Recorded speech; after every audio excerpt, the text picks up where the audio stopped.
দোয়া মাসনুন দোয়ার পরিচয়।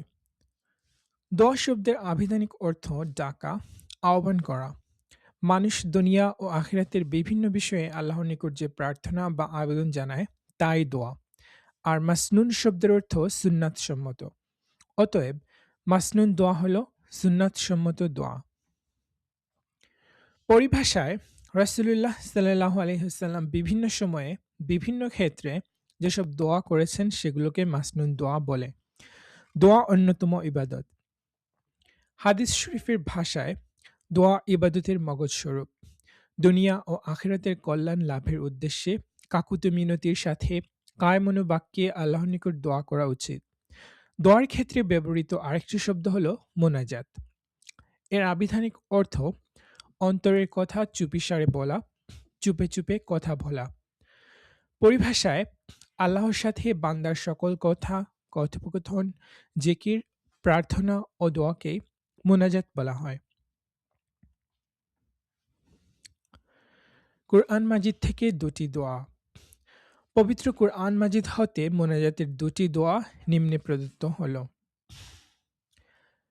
রব্বি জাআলনি মুকিমাস সালাতি ওয়া মিন যুররিয়্যাতি রব্বানা ওয়া তাকাব্বাল দুআ রব্বানা ইগফির লি ওয়া লিওয়ালিদাইয়া ওয়া লিল মুমিনিনা ইয়াওমা ইয়াকুমুল হিসাব। অর্থ: হে আমার প্রতিপালক, আমাকে সালাত কায়েমকারী করো এবং আমার বংশধরদের মধ্য হতেও। হে আমাদের প্রতিপালক, আমার প্রার্থনা কবুল করো। হে আমাদের প্রতিপালক, যেদিন হিসাব হবে সেদিন আমাকে, আমার পিতামাতাকে এবং মুমিনদেরকে ক্ষমা করে দিও।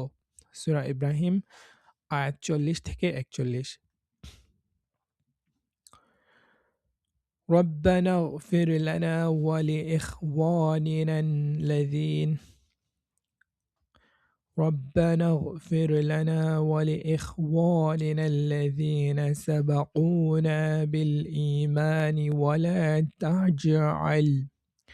ولا تجعل في قلوبنا غلا للذين آمنوا ربنا إنك رؤوف رحيم। অর্থ: হে আমাদের প্রতিপালক, আমাদেরকে এবং পূর্ববর্তী মুমিন ভাইদেরকে ক্ষমা করো এবং মুমিনদের বিরুদ্ধে আমাদের অন্তরে বিদ্বেষ রেখো না। হে আমাদের প্রতিপালক, তুমি তো অত্যন্ত স্নেহশীল, পরম দয়ালু। সূরা হাশর 10। আয়নায় চেহারা দেখার সময় যে দোয়া পড়তে হয়।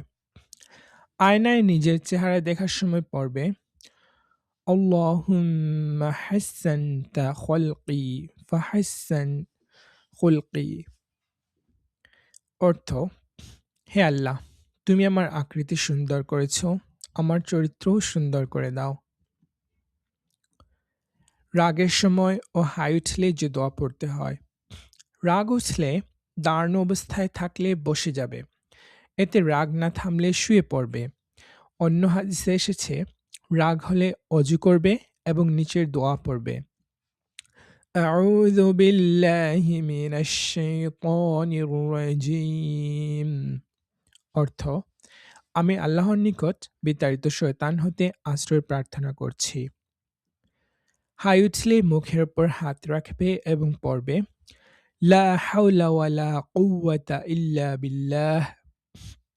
অর্থ: কোনো শক্তি নেই, কোনো সামর্থ্যও নেই, একমাত্র আল্লাহর সাহায্য ব্যতীত। পাঠ ৫। যানবাহনে আরোহণের সময় যে দোয়া পড়তে হয়। ক. স্থলপথে যানবাহনে আরোহণের সময় পড়ার দোয়া। সুবহানাল্লাযী সাখখারা লানা হাযা ওয়া মা কুন্না লাহু মুকরিনিন ওয়া ইন্না ইলা রাব্বিনা লামুনকালিবুন।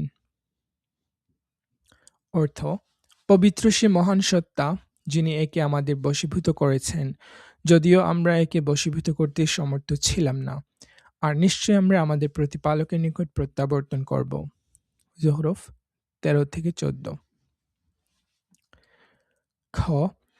নৌপথে নৌকা, জাহাজ ও লঞ্চে আরোহণের সময় পড়ার দোয়া।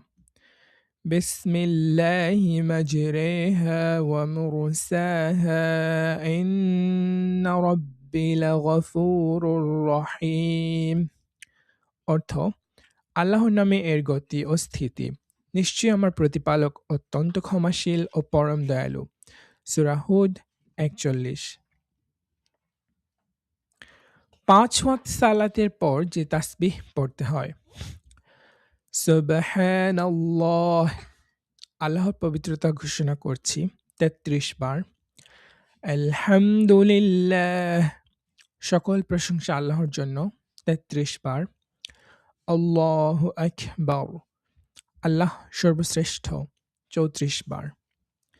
৫ ওয়াক্ত সালাতের পর উপরোক্ত তাসবিহ পড়ার উপকারিতা হাদিস শরীফে বর্ণিত আছে। ঘুমানোর সময়ও এ তাসবিহ পড়ার অনেক উপকারিতা রয়েছে। উক্ত তাসবিহ তাসবিহে ফাতিমি নামে সুপরিচিত।